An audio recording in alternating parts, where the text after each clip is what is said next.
Assalamualaikum warahmatullahi wabarakatuh.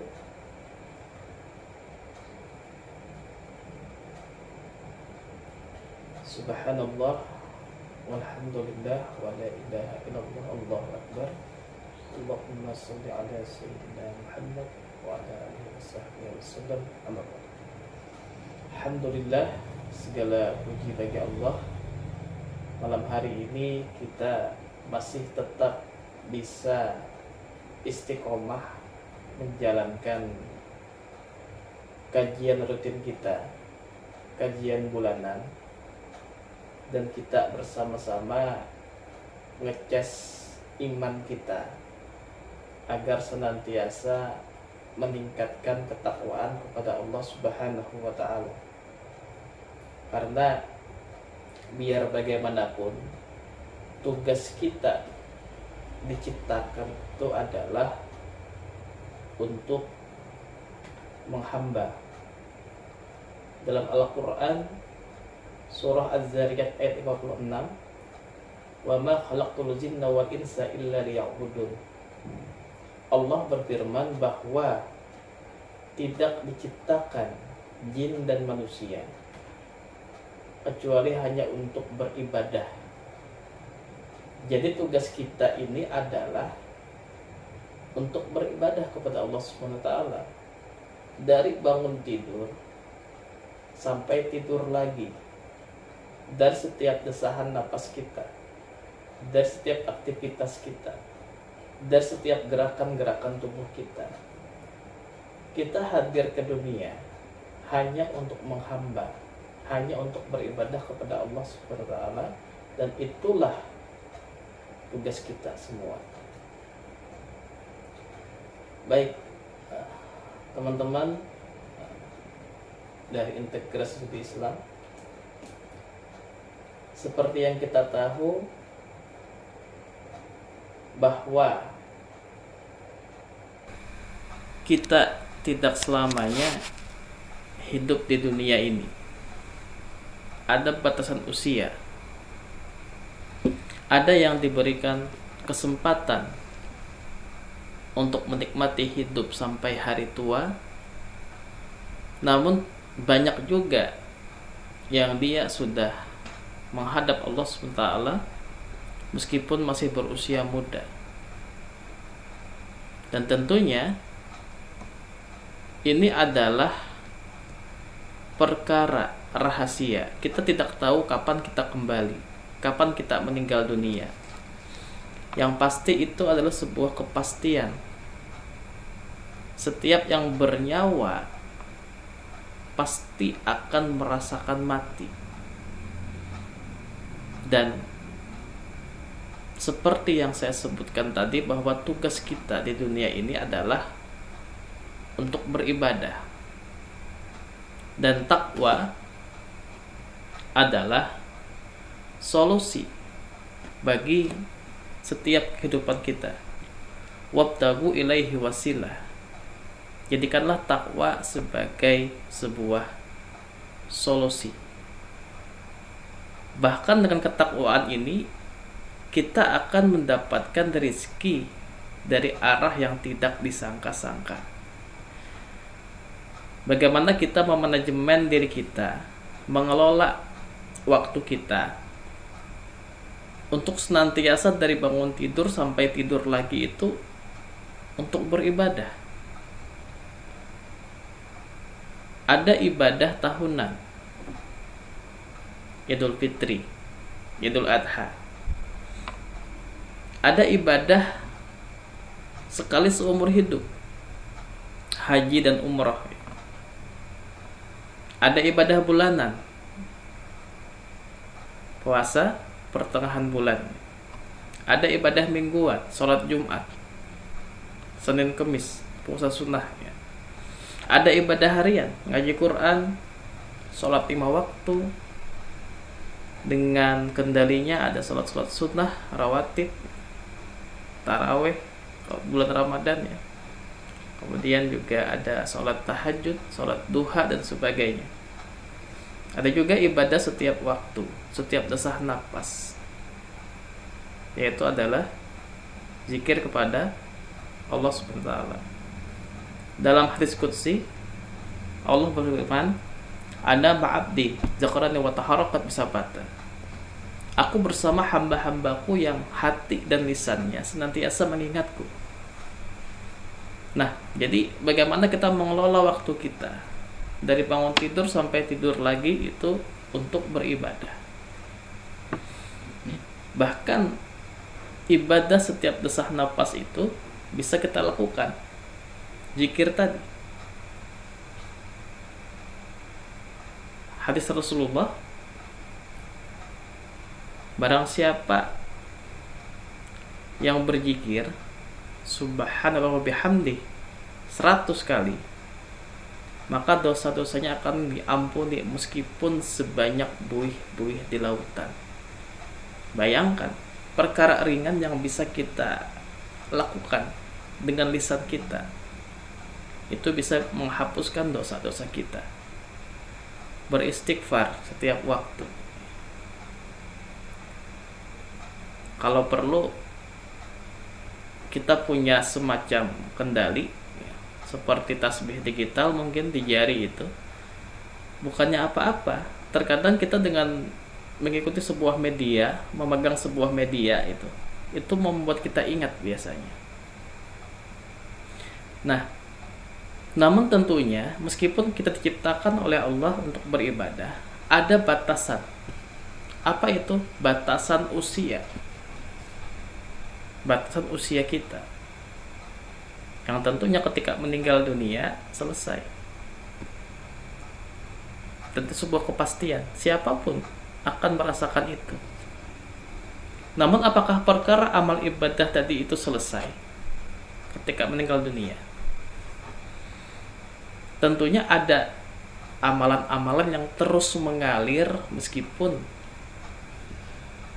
orangnya, jasadnya sudah meninggal dunia. Nah, di malam hari ini kita akan mencoba berbicara metode bagaimana caranya mengamalkan hadis Rasulullah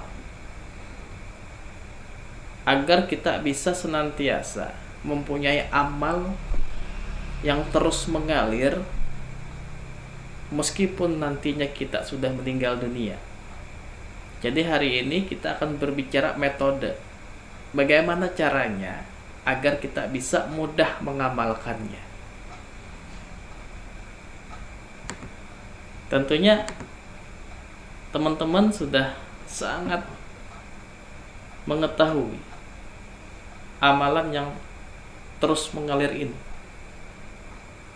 Dalam hadis riwayat Muslim, Rasulullah bersabda, jika seseorang anak Adam meninggal dunia, maka terputuslah amalannya kecuali 3 perkara. 3. Yang pertama adalah sedekah jariah. Yang kedua adalah ilmu yang bermanfaat. Dan yang ketiga adalah anak-anak yang soleh.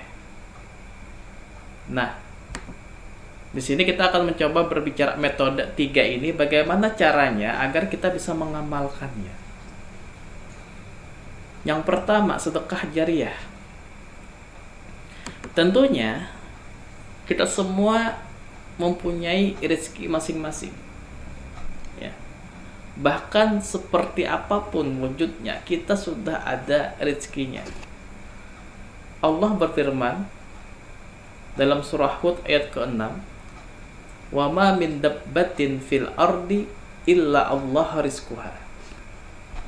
Dan tidak satu pun makhluk bergerak atau bernyawa di bumi ini melainkan semuanya dijamin oleh Allah rezekinya. Jadi siapapun dari kita, bagaimanapun bentuknya, itu ada rezekinya. Kalau kita mencoba melihat saja kehidupan dunia kita ya, ketika kita lahir, kita nggak bisa apa-apa, hanya bisa nangis, hanya bisa teriak-teriak, tapi sudah ada rezekinya. Berupa apa? Berupa air susu ibu. Baru lahir ke dunia, sudah ada rezekinya. Lambat laun kita bisa makan berbagai macam makanan bergizi, ya, minuman-minuman bergizi, ya, bermanfaat, dan jadilah sebesar ini sampai sekarang. Itu ada rezekinya. Bahkan saya yakin di antara kita sangat tidak mungkin ada yang tidak makan selama setahun gitu. Kenapa? Nggak ada rezekinya pak gitu. Setahun nggak makan, nggak ada. Nah itu dijamin rezekinya ya. Nah, namun dalam rezeki ini tentunya ada hak-hak fakir miskin, ada hak-hak anak yatim, ada sedekah yang harus kita keluarkan ya. Wa kulum mirizkihi, dan makanlah sebagian rezeki. Al-Mulk ayat ke-15. Bahkan dalam hadis riwayat Muslim, sedekah itu tidak akan mengurangi harta ya. Mana kasat sadaqatum min mali, tidak akan berkurang harta yang disedekahkan. Jadi amalan pertama yang terus mengalir meskipun sudah meninggal dunia adalah sedekah jariyah. Dan di sini saya coba akan berbicara atau mungkin kita akan membahas metode bagaimana caranya agar bisa mudah mengamalkan amalan pertama ini, sedekah jariyah. Karena kalau kita berbicara perkara rezeki ini, ada dua tahapan biasanya yang bisa didapatkan oleh orang-orang. Yang pertama, bisa dia sebagai seorang pengusaha untuk mendapatkan uang. Jadi dia mungkin usaha entah itu online, entah itu offline, ya sederhananya dia jualan untuk mendapatkan harta. Nah biasanya pengusaha ini uangnya dibagi tiga. Yang pertama untuk modal, yang kedua untuk keuntungan, yang ketiga untuk sedekah. Nah gitu ya. Jadi teman-teman sekalian, kalau sebagai seorang pengusaha, bisalah kita bikin sebuah 3 kaleng atau mungkin 3 amplop gitu. Yang pertama adalah modal untuk usaha kita. Amplop pertama ya, amplop kedua untuk keuntungan, amplop ketiga untuk sedekah. Dan insya Allah ya, kalau kita menjalankan metode seperti ini, maka rezeki kita akan selalu mengalir dari mana saja. Karena tidak mungkin ada orang yang bangkrut gara-gara sedekah, nggak mungkin. Pasti diganti oleh Allah dengan rezeki yang lebih baik. Dan kita akan merasakan manfaatnya bukan hanya di dunia saja, tapi juga akan merasakan di akhirat. Karena kalau kita berbicara makna rezeki itu ya, yang benar-benar rezeki itu adalah rezeki yang kita simpan di langit. Maksudnya apa? Ketika rezeki itu kita simpan di langit lewat sedekah jariyah, itu selalu bermanfaat untuk kita. Beda dengan rezeki yang mungkin kita gunakan untuk makan, untuk kebutuhan, itu hilang. Untuk tubuh kita selesai, udah habis. Tapi rezeki yang kita simpan di langit itu selalu mengalir dan bermanfaat untuk kita. Jadi rezeki kita yang sesungguhnya adalah rezeki yang kita sedekahkan. Nah jadi seandainya teman-teman barangkali sebagai seorang pengusaha yang jualan atau apapun, ya metodenya adalah kita punya 3 amplop atau mungkin 3 kaleng atau mungkin 3 apa ya, kita bagi 3 rezeki itu. Yang pertama untuk modal ulang, modalnya kita putar kembali. Yang kedua untuk keuntungan ya, keuntungan dari usaha kita yang memang kita gunakan untuk kebutuhan sehari-hari. Yang ketiga adalah untuk sedekah. Nah, itu ya. Itu bagi teman-teman yang menjalankan usaha. Terkadang ada juga teman-teman yang dia bekerja. Bekerja itu artinya dia sudah mendapatkan rezekinya tiap bulan dalam bentuk gaji setiap bulannya, dan tetap biasanya. Dia kerja nanti dapat gaji, kerja dapat gaji. Nah, ini metodenya agak berbeda dengan cara jualan tadi. Nah, seandainya kita sebagai seorang pekerja yang dapat gaji bulanan, maka metodenya adalah dibagi 2. Yang pertama adalah untuk biaya hidup, yang kedua adalah sedekah. Tapi minimal 10% dari gaji itu gunakan untuk sedekah. Misal dia kerja dapat gaji 2 juta sebulan. Maka ketika dapat gaji 2 juta itu, minimal dia harus punya metode 10% dari 2 juta tadi digunakan untuk sedekah. Berapa? 200.000 minimal, langsung pisahkan. Nah, dapat gaji langsung pisahkan. 10% untuk sedekah, ini untuk biaya hidup minimal. Nah, insya Allah kalau dia pakai metode seperti itu, maka karirnya akan terus naik, akan terus meningkat. Dan bahkan dia akan mencintai pekerjaannya. Pekerjaannya akan berkah. Nah, itu ya metode yang pertama untuk mengamalkan hadis Rasulullah, amal sedekah jariah tadi, baik itu pengusaha maupun sebagai seorang pekerja yang dia punya gaji setiap bulan. Apalagi zaman sekarang kita sangat mudah sekali untuk bersedekah, karena sekarang kita bisa sedekah meskipun tanpa menyerahkan uang. Pakai media mobile banking pun juga bisa. Banyak sedekah-sedekah kreatif sekarang. Sedekah Quran. Banyak yayasan-yayasan yang memang dia fokusnya adalah untuk menyebarkan Al-Quran. Bayangkan jika kita sedekah Quran. Misal nih teman-teman, sedekah Al-Quran ya. Al-Quran itu nanti dibaca oleh penghafal Quran, diulang-ulang baca Quran terus mengalir kepada kita, jadi hafalan dia, kemudian dia jadi imam sholat mengalir terus ke kita. Bahkan mungkin dengan modal mungkin 50.000 atau 100.000 itu menjadi media amal yang terus mengalir sampai dia jadi imam, dia mengajarkan lagi nanti kepada jamaah-jamaahnya, terus mengalir kepada kita. Jadi tidak ada ruginya kita menyisihkan uang kita atau mungkin rezeki kita. Tapi perlu diingat bahwa yang namanya rezeki itu bukan hanya sebatas uang. Kesehatan itu juga rezeki. Hubungan baik rumah tangga itu rezeki. Jadi apapun kebaikan-kebaikan untuk kita itu adalah rezeki ya. Jadi tidak cukup hanya diukur dengan uang. Nggak cukup seperti itu. Nah, jadi itu yang pertama metode yang bisa kita amalkan ya dengan cara sedekah jariah. Yang kedua adalah ilmu yang bermanfaat. Nah, ilmu yang bermanfaat. Bahkan kita ini adalah umat terbaik. Kuntum khairu ummati ukhrijat linnas ta'muruna bil ma'ruf wa tanhauna 'anil munkar. Ali Imran ayat 110 ya.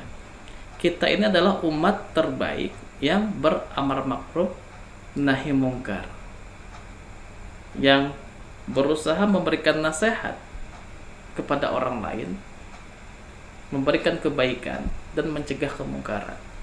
Ilmu yang bermanfaat yang bisa kita sampaikan, meskipun perkara kecil, apa yang kita tahu kita sampaikan. Apa yang kita tahu kita sampaikan. Mudah-mudahan lewat itu orang-orang akan mengerjakan apa yang kita sampaikan dan mengalir kepada kita amal-amal ibadahnya ya, tanpa mengurangi dari pekerjaan atau mungkin amalan orang yang bersangkutan. Bagaimana metodenya untuk kita bisa mengamalkan ilmu yang bermanfaat ini? Ada beberapa aspek yang bisa kita terapkan. Yang pertama adalah dakwah lisan. Tentunya dakwah lisan ini adalah orang-orang yang dia punya kemampuan dalam menyampaikan secara lisan. Ya. Dapat ilmu, dia sampaikan kepada keluarganya, dia sampaikan kepada teman-temannya, dia sampaikan kepada kerabatnya, dia sampaikan kepada murid-muridnya. Gitu. Dengan tujuan, niat ikhlas agar rekan-rekannya tadi bisa mendapatkan kebaikan dari apa yang dia sampaikan. Jadi dakwah lisan ini juga ada etikanya, karena terkadang ada orang yang dia menyampaikan secara lisan agar dia kelihatan hebat gitu, atau mungkin dia menyampaikan secara lisan dengan marah-marah, dengan ya ibaratnya itu secara etikanya dia menyampaikan tapi dengan cara menyalah-nyalahkan orang atau mungkin dengan cara marah-marah. Maka hati yang keras tidak akan bisa bertemu dengan hati yang lembut. Kita menyampaikan itu adalah dengan cara mengajak, bukan mencaci maki. Nah, itu dakwah lisan. Tapi ada juga mungkin teman-teman yang dia dengan lisan agak kurang, tapi dia bisa menggunakan metode tulisan. Entah dia posting lewat status-status media sosial ya, postingan-postingan kebaikan. Dengan jempol yang sederhana ini dia bisa mendapatkan amalan yang luar biasa. Entah itu media sosial, entah itu dia nulis lewat selebaran atau pamflet, dengan tujuan untuk merubah orang ke arah yang lebih baik lewat tulisan-tulisannya. Atau mungkin lisan agak ini, tulisan agak ini, agak jarang juga. Setidaknya kita bisa men-share kebaikan-kebaikan, share media sosial. Oh, ada video ceramah yang insya Allah bisa bermanfaat, kita share ya. Ada postingan-postingan yang sangat bermanfaat, kita share. Bayangkan jikalau kita Facebook mungkin punya 5.000 teman, kita share, insya Allah itu bisa dibaca oleh 5.000 tadi mungkin ya. Maka itu akan mendapatkan kebaikan.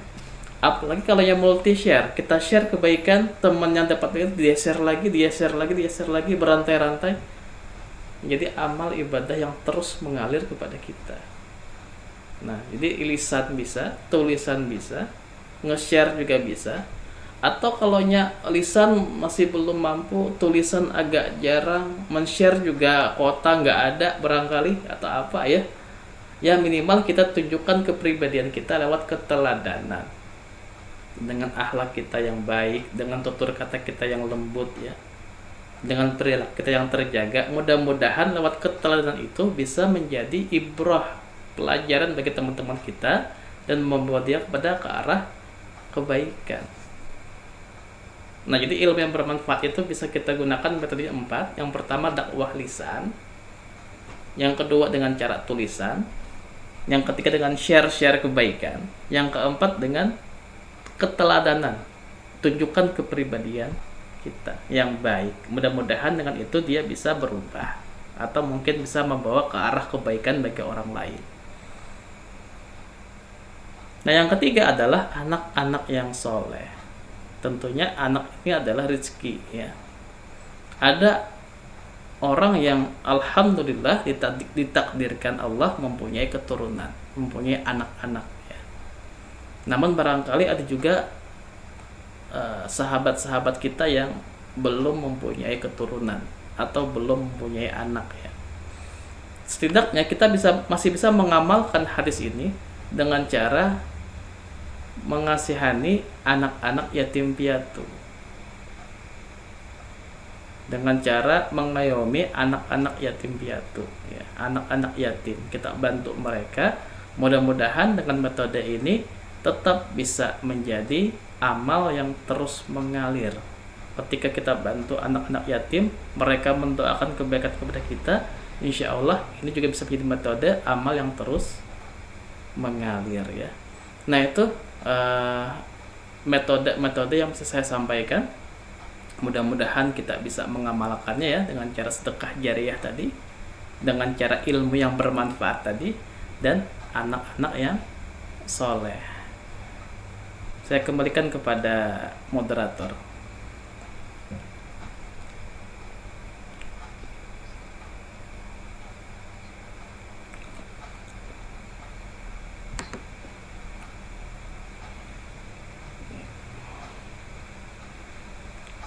Amin ya Allah.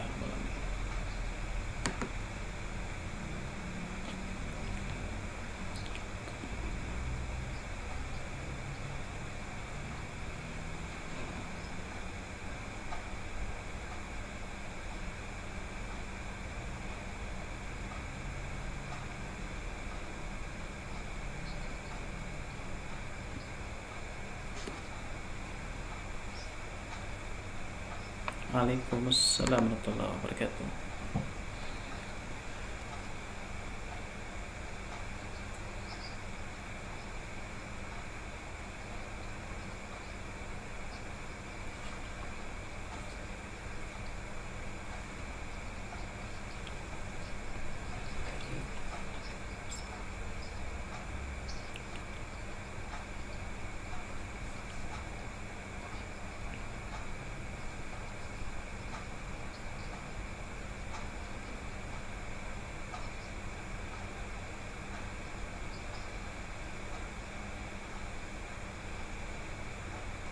Baik. Fas'alu ahla dzikri in kuntum la ta'lamun. Jadi kita bertanyalah kepada orang yang benar-benar faham, orang-orang yang tahu, ya. Yang pertama adalah tentunya ketika kita punya pertanyaan, kita harus menanyakan kepada orang yang benar-benar ahli, apalagi perkara fikih, ya, perkara hukum. Karena biar bagaimanapun, ya, jawaban-jawaban itu tentunya memerlukan dalil. Apakah ini bertentangan dengan Quran? Apakah bertentangan dengan sunnah Rasulullah? Atau seperti apa? Karena kalau sudah bertentangan dengan Quran, dengan sunnah, maka itu pasti haram. Ya, jawabannya, ya. Nah, bagaimana caranya ketika kita ditanyai oleh seseorang tentang hukum tertentu, ya, dan kita tidak tahu jawabannya, maka kita harus mengatakan bahwa saya belum tahu jawabannya.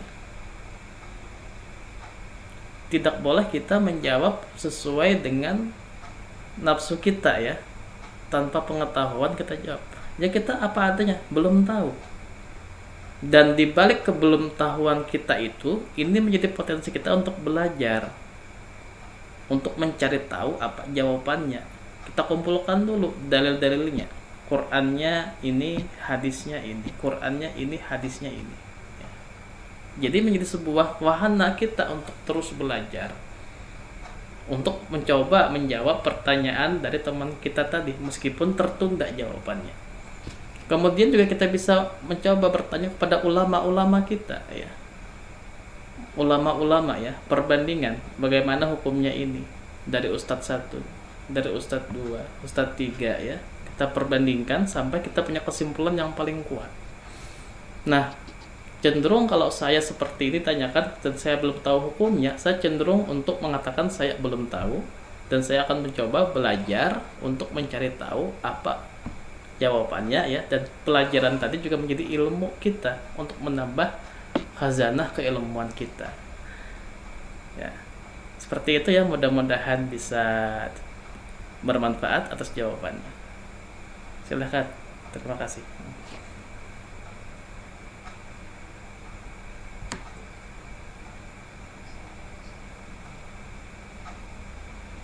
Waalaikumsalam warahmatullahi wabarakatuh.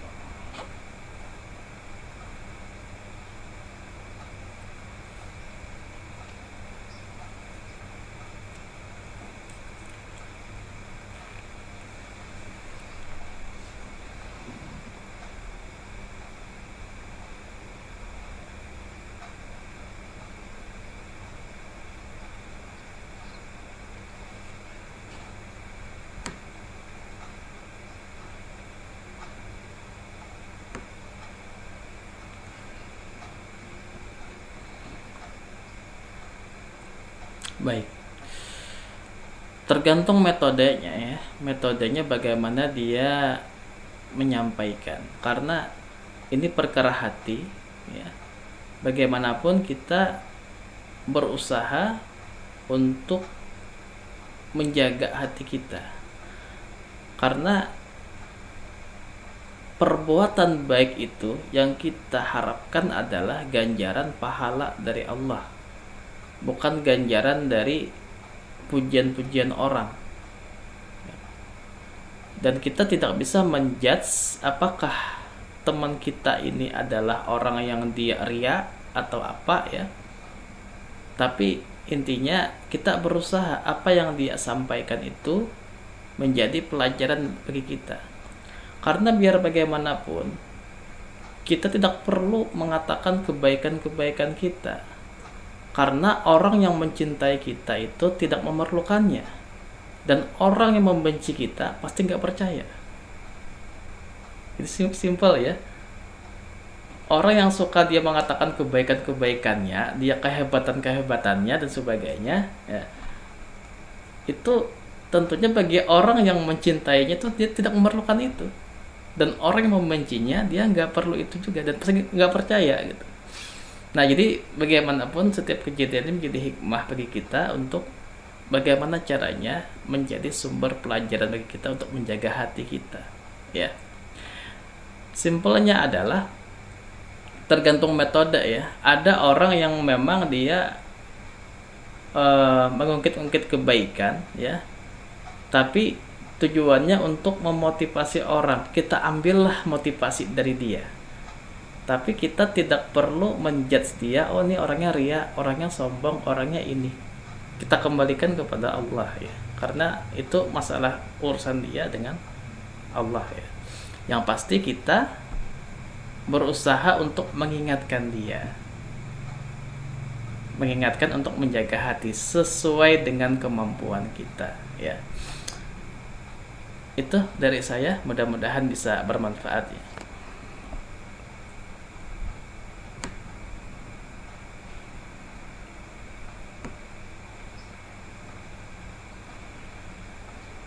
Waalaikumsalam warahmatullahi wabarakatuh.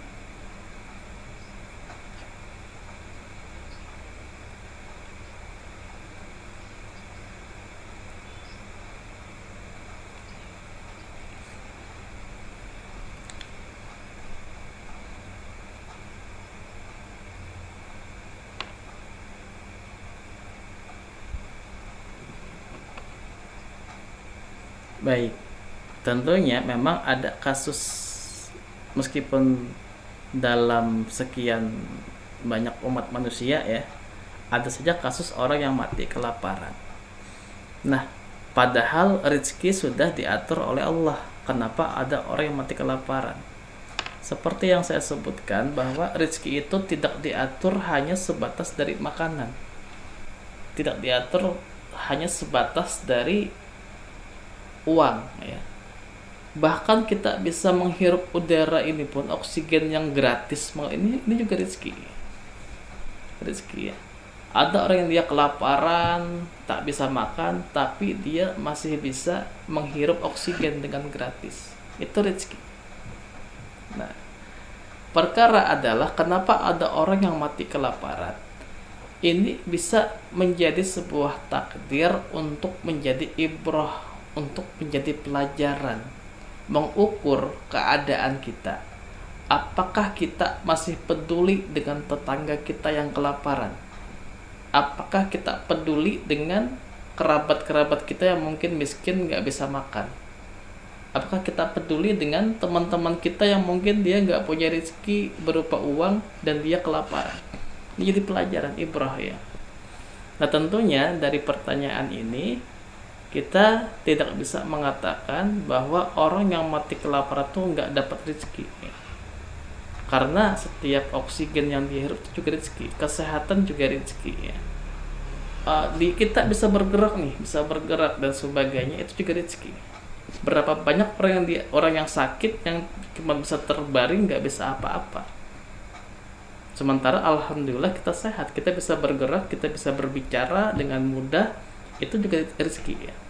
Nah, tentunya dari pertanyaan ini bisa kita petik pelajaran agar kita memperhatikan bagaimana orang-orang yang nasibnya kurang baik dari kita, yang dia nggak bisa makan, yang dia nggak bisa minum, ya, yang dia kekurangan harta, dan tugas kita adalah mencoba untuk membantu mereka.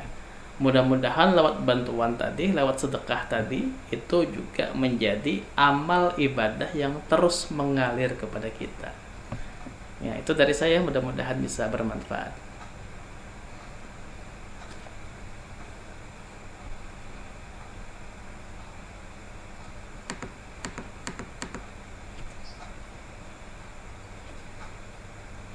Waalaikumsalam warahmatullahi wabarakatuh.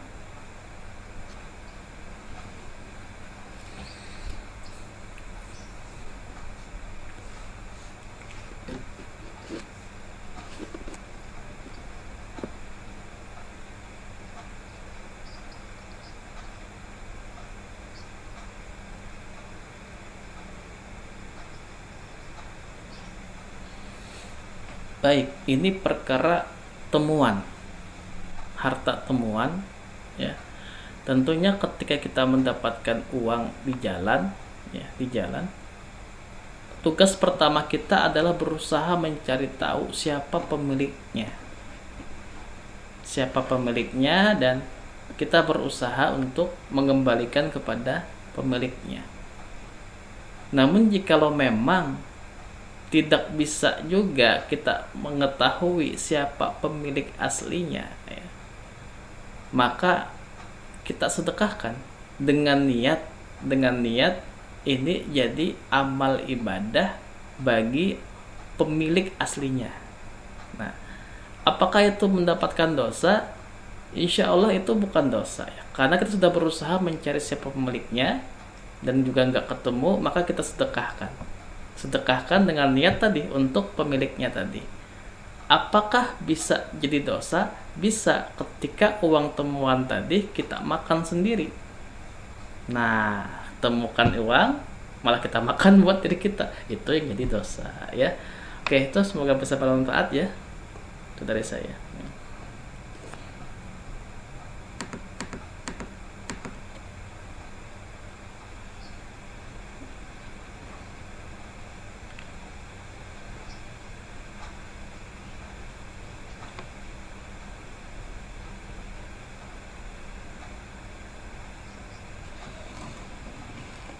Baik, tentunya itu punya, kedua-duanya punya keutamaan, ya. Kedua-duanya punya keutamaan karena sedekah, ya. Namun tentunya kita harus memperhatikan keluarga dekat kita dulu. Karena ketika kita sedekah dengan keluarga, itu bisa mempererat hubungan keluarga.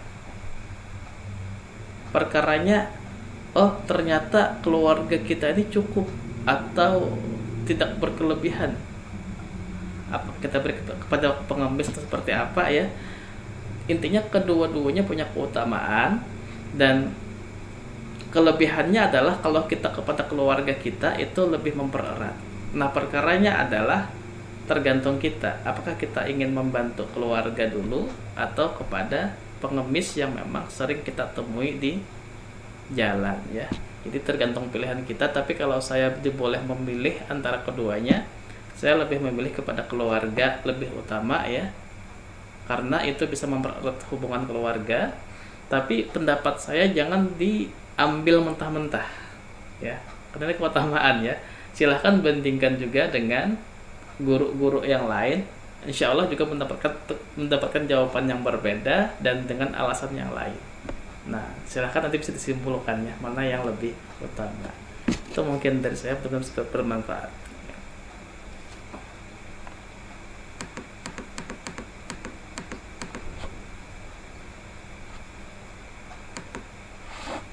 Waalaikumsalam warahmatullahi wabarakatuh.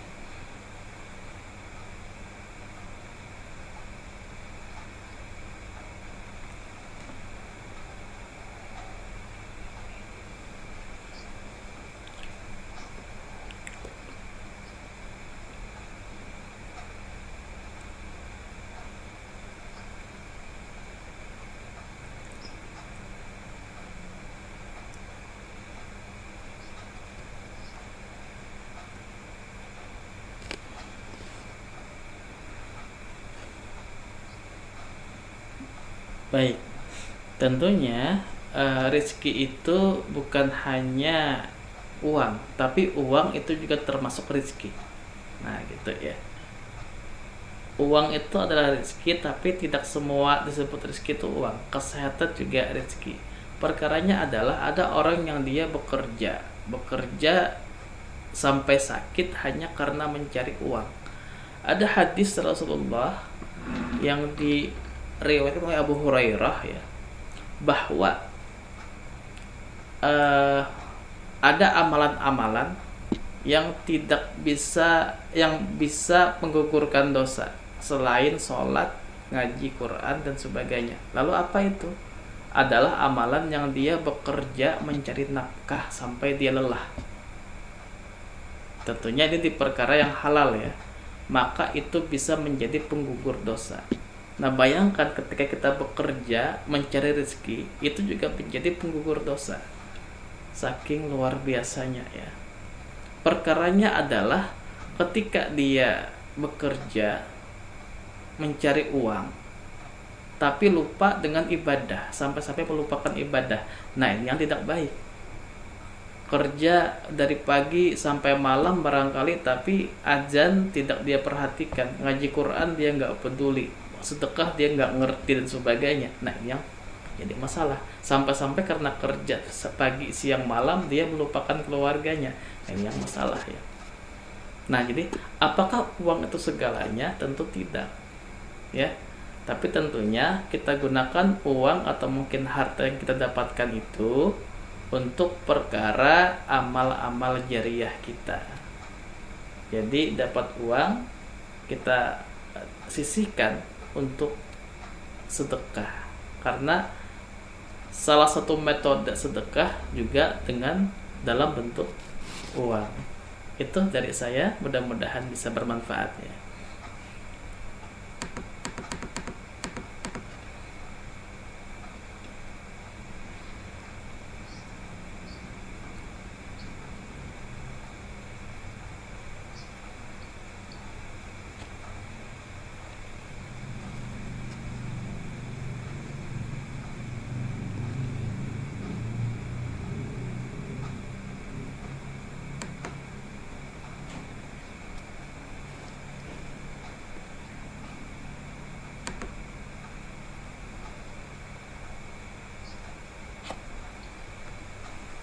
Waalaikumsalam warahmatullahi wabarakatuh.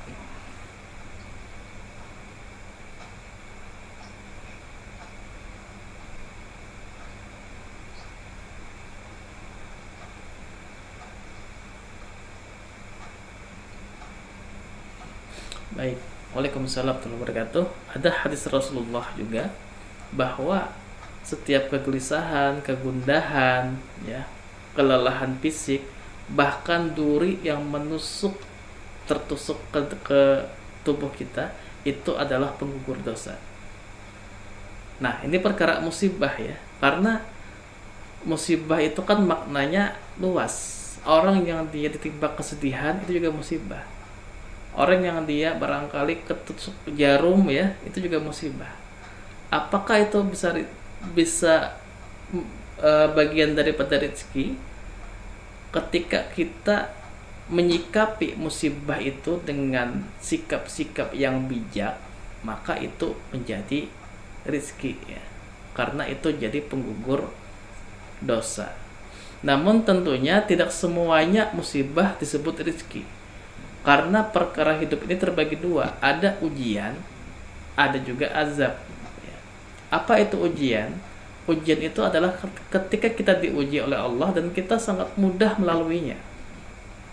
Karena setiap dari diri kita itu pasti punya masalah. Saya pun juga ada masalah sebenarnya. Hidup itu berbanding lurus dengan permasalahan-permasalahan yang menimpa. Tapi bagaimana cara kita dalam menyikapi masalah itu? Jika kita sikapi dengan cara-cara yang bijak, itu insya Allah menjadi penggugur dosa. Dan itulah menjadi perkara rezeki kita berupa gugurnya dosa-dosa kita. Atau juga musibah yang bisa menjadi azab ya. Kapan? Ketika kita melaluinya dengan cara berat sekali ya.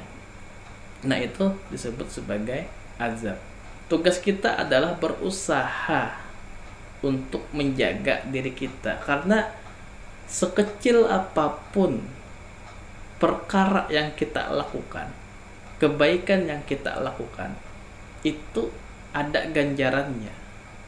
Dan sekecil apapun kejahatan yang kita lakukan, dosa-dosa yang kita lakukan, itu juga ada ganjarannya. Tinggal kita bisa memetik pelajaran dari sini ya. Oke, itu dari saya, mudah-mudahan bisa bermanfaat.